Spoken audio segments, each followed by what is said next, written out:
Welcome back to The Charismatic Voice. Today we're going to be checking out The Islander by Nightwish. And this will be my very first time hearing and seeing it, so it should be lots of fun. I chose this song because a bunch of you have been recommending it, and in particular, you've been asking me to look at the live performance at Tampere. Additionally, I am really intrigued by Marco's vocals. He seems to have a huge range, and he seems like he's able to add metal screams throughout that range. So I'm just really excited to look at that and analyze his singing a little bit more, in addition to just analyzing some more fantastic music by Nightwish. Let's get to it. Okay, nice a minute. A gnomon by a seashore at the end of day gazes the horizon with sea wind in his face. Tempest tossed silent, seasons all the same. Anchorage and painted and a ship without a name.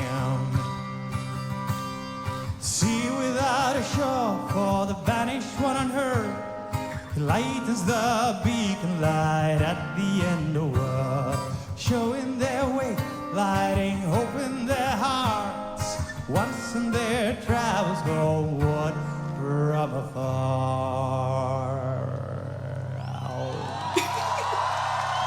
Oh, this is really not what I was expecting. I thought that we were going to have the whole band behind Marco. But this feels more like a folk song. I almost feel like, I don't know, I feel like I'm in Scotland or Ireland. And it has also this really sort of fascinating, it looks like maybe we have a guitar and a bass combined. I'm not sure what this instrument is that he's playing, but it's pretty awesome. It looks like an ingenious design. His voice is surprisingly clear. It's really nice to hear him without everything else taking away from the voice right now, because I can hear that he's got really beautiful vocal cord closure. I know, vocal nerd moment. But when you hear a clean sound coming from someone like that has a lot of buzz in it, not too much rasp or airiness in it, you know that person is able to sing really well. Now, some people might add rasp or airiness in for different effects, but if you hear this kind of sound, you're like, oh, yeah, no, this person's got some pretty healthy vocal technique just at the base of their voice. And then at the very end, when he slid down and he went into that area, that was vocal fry, where it's going, right? But of course, he's in the lower manly range, so it's lower than what I just did. Let's go back and listen to just the last little bit so you hear that cleanliness and then the vocal fry. In the world, showing their way, lighting hope in their hearts. Once in their travels homeward from afar.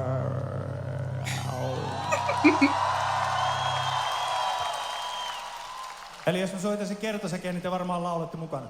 What? I wish you knew what he's saying.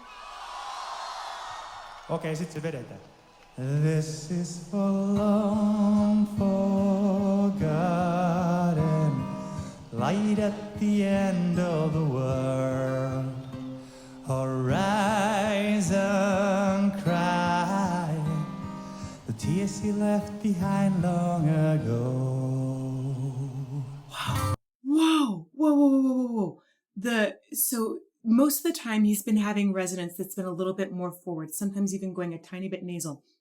Right there, he lifted his soft palate a lot more, and I heard a lot more loft in the voice, which makes me go, wait a second, this guy, like, he really understands his voice. He's not somebody that just played around with learning how to scream correctly and has good pitch and naturally good closure. No, he actually understands all kinds of different resonances in his voice too. Man, he would be a really interesting person to talk to about vocal technique.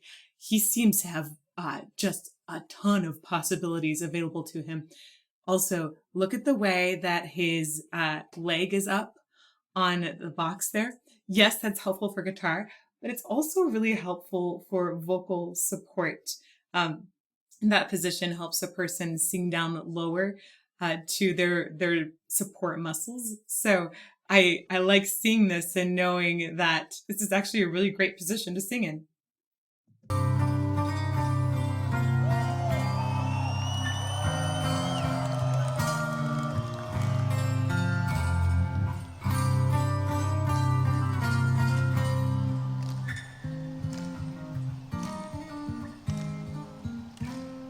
The albatross is flying, making him daydream.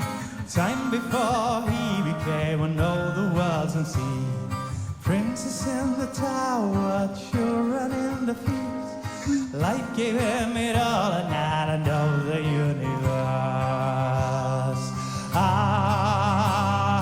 Now his love's a memory, ghost in the fog. Sets the sails from last and saying farewell to the world. Anchor to the water, see it far below. Rustle in his feet and a smile beneath his brow. You could hear him add just a little bit of growling on a few of those notes, which was fascinating. And it sounds like he's probably gearing us up to have some more growling, the way he's starting to add it more in. And also, I'm listening to how beautifully he is riding his breath. You can hear that in the continuation of his tone. It doesn't seem to drop out or fade in and out much. This is fascinating to listen to, guys. This is a great recommendation. Oh, this is for long forgotten, light at the end of the world. Horizon crying, the tears he left behind long ago.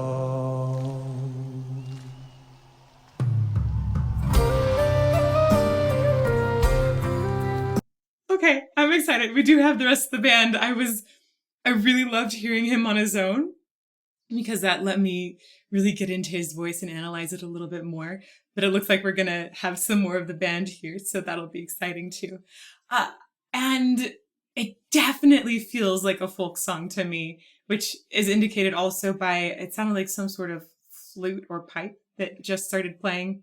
I think that's Troy in the background. He's probably going to come in with some sort of, I don't know, maybe it's a whistle. There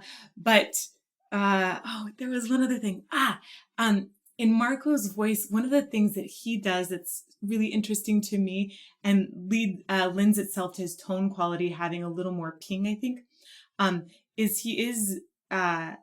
think he's directing the resonance a lot towards his mask, and he's not opening up to really tall classical vowels very much, which makes it feel a little bit more like the folk song. But you still hear him opening in the back to have a lot more loft and some of those, like, every now and then he has like an almost choral kind of tone that is behind this more buzzy, masky sound. He obviously understands his voice very well, and that's awesome. Let's catch that entrance of the band again. He left behind long ago.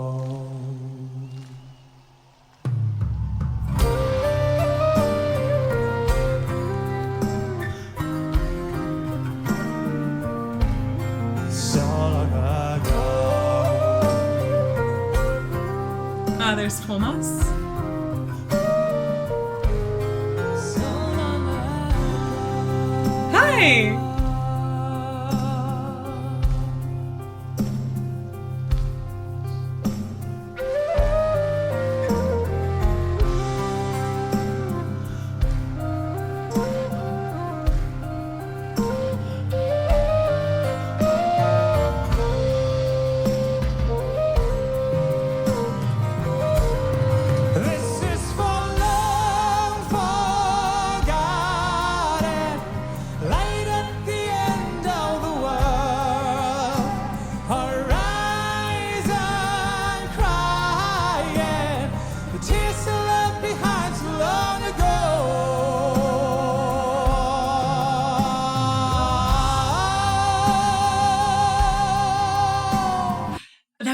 Really, really nice harmonization. They've kept it fairly simple. I think they're mostly moving in sixths, and they kept the harmonies pretty open. It's really, I love that this song is really quite simple in a lot of ways. It lets you showcase Marco's amazing vocal talent.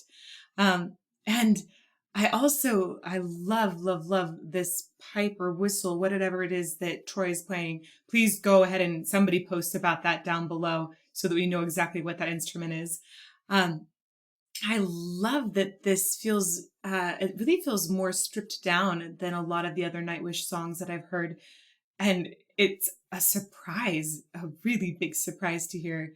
Let's go back and catch those harmonies one more time. I particularly love how Marco and Floor sound together, because they have a lot of contrast in their voices, and then they use similar elements to make it a beautiful complementary blend instead of something that doesn't work.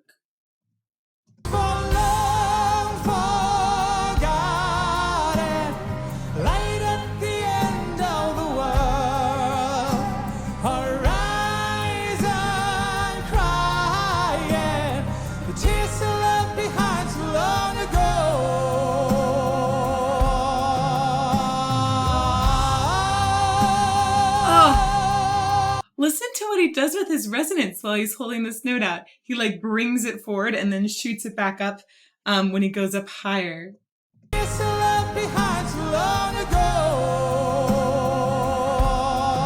he widens it, forwards it, changes the valve, and then went back up. Ah, that was cool. What a cool effect. Oh, yeah.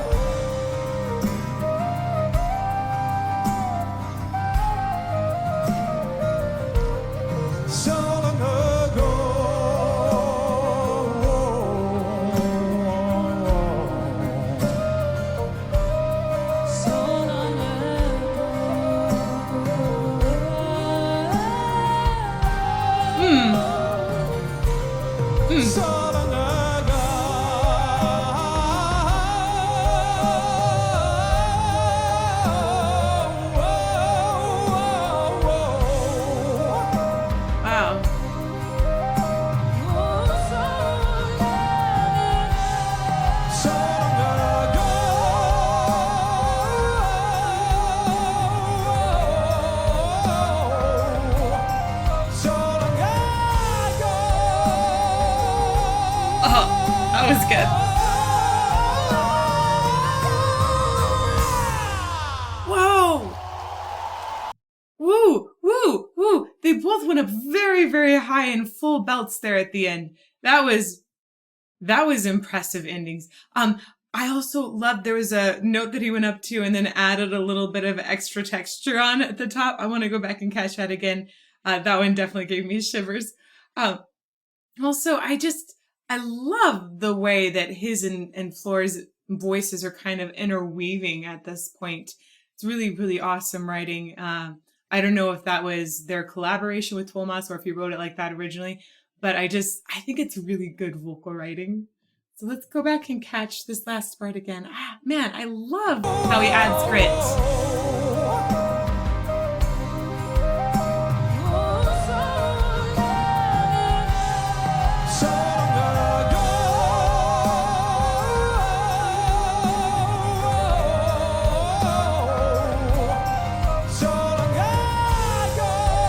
That's awesome. That sounded so supported. It didn't sound like it was tightening up as he went up to the top. It sounded like it opened instead. And it sounded like he had a straight shot from his support system up. It didn't sound like it hooked or anything. It was just really connected and supported. And then he added a little bit of grit. That's good technique I'm not a specialist in technique for screaming by any means. I love all kinds of vocal technique, and I am looking and reading all the papers I can about screaming right now. But I think that hearing the way that he went down in his support and kept his sound open is evidence that he didn't tighten up and make anything that would have been damaging to his vocal cords.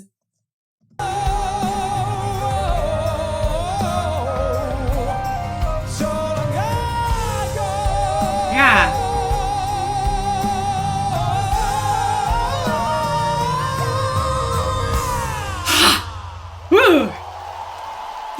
really high final belted notes from both of them.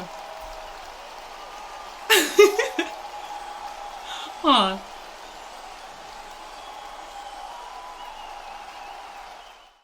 I really loved the way that when Marco went back to the band, they welcomed him with smiles.